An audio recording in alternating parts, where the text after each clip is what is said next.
Des chauves-souris, des chimpanzés, encore des pangolins. Des chercheurs français, britanniques et américains ont identifié au Cameroun le groupe de singes considéré comme réservoir naturel du virus du sida. Et quel genre d'opération faisiez-vous? Eh bien, nous étions impliqués dans des coups d'État, prendre le contrôle de pays au profit d'autres dirigeants. Nous étions impliqués au Mozambique, dans la propagation du virus du sida par le biais de moyens médicaux. Nous étions impliqués en Angola avec le docteur Jonas Savimbi.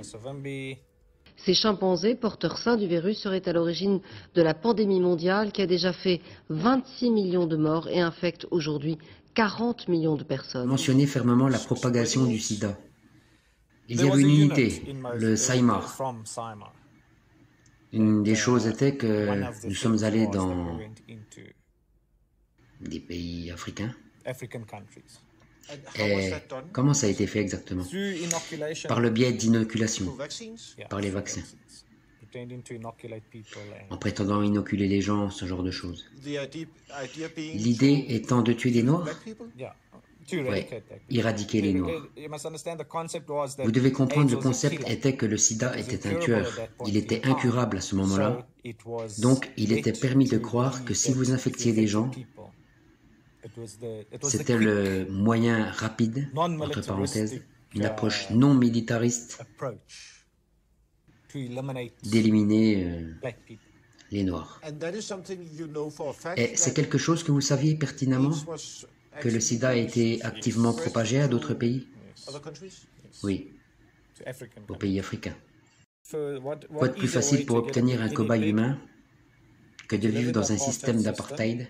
Les Noirs n'avaient pas de droits, ils ont besoin de soins médicaux. Il y a un blanc philanthrope qui vient en disant « Vous savez quoi? Je vais ouvrir des hôpitaux et je vais vous soigner. » Il était supposé être l'arme de destruction du virus, mais le vaccin oral contre la poliomyélite en est devenu l'un des vecteurs.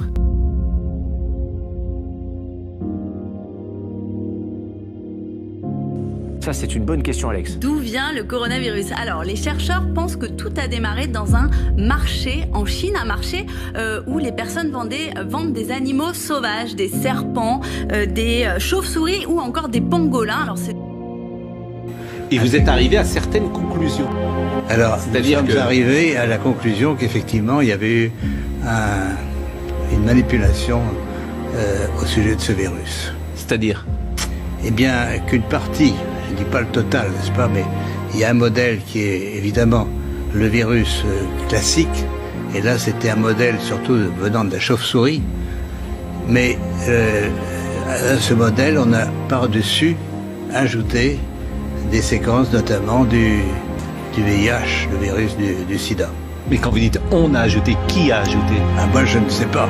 Mais c'est pas naturel, c'est ce que vous voulez dire? Non, ce n'est pas naturel, c'était un travail de professionnel, un travail de biologiste moléculaire. C'est un travail très minutieux, on peut dire d'horloger, dans quel niveau des séquences. Mais dans quel but? Dans quel but, ça, ce n'est pas clair.